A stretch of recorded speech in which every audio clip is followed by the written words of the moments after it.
السلام علیکم ورحمۃ اللہ وبرکاتہ۔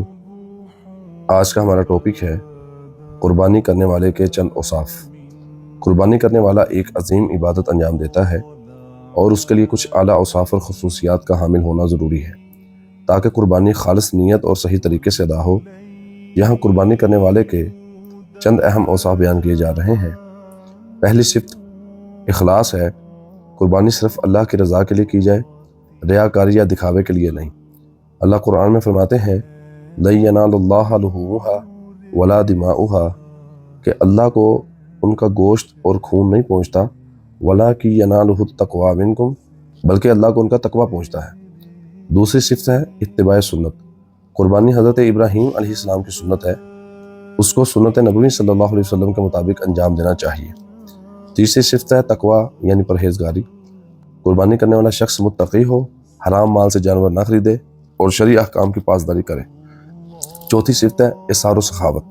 قربانی کرنے والا دوسروں کا بھی خیال رکھے، گوشت میں سے مستحقین کو حصہ دے اور خود غرض نہ ہو۔ پانچویں صفت ہے علم دین سے آگاہی، اور یہ ہر مسلمان کا حق اور فرض ہے۔ قربانی کرنے والا شرعی مسائل سے واقف ہو تاکہ قربانی صحیح طریقے سے انجام دے سکے۔ چھٹی چیز صبر و شکر ہے۔ اللہ کے حکم پر جانور کو ذبح کرتے وقت اس کی رحمت کا شکر ادا کرے اور دل میں عاجزی ہو۔ ساتویں چیز حسن اخلاق ہے۔ قربانی کے دنوں میں نرمی، خوش اخلاقی اور اللہ کے بندوں سے حسن سلوک کریں۔ آٹھویں چیز شعور اور احساس ہے۔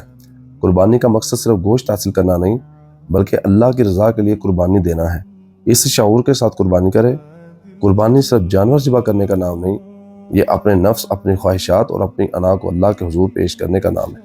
اللہ تعالیٰ فرماتے ہیں لَن يَنَالَ اللَّهَ لُحُومُهَا وَلَا دِمَاؤُهَا وَلَٰكِن يَنَالُهُ التَّقْوَىٰ مِنكُم اللہ کو نہ ان کا گوشت پہنچتا ہے نہ خون، بلکہ وہ تقویٰ ہے جو اس تک پہنچتا ہے۔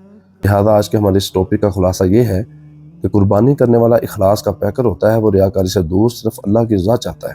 وہ سنت ابراہیمی کا پیروکار ہوتا ہے جس نے بیٹے کو اللہ کے حکم پر قربان کرنے کا حوصلہ دکھایا۔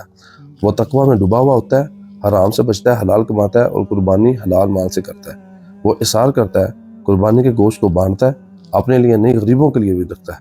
وہ عاجز ہوتا ہے، جانور کے سامنے بھی نرمی دکھاتا ہے کیونکہ وہ اللہ کے نام پر ذبح کر رہا ہے۔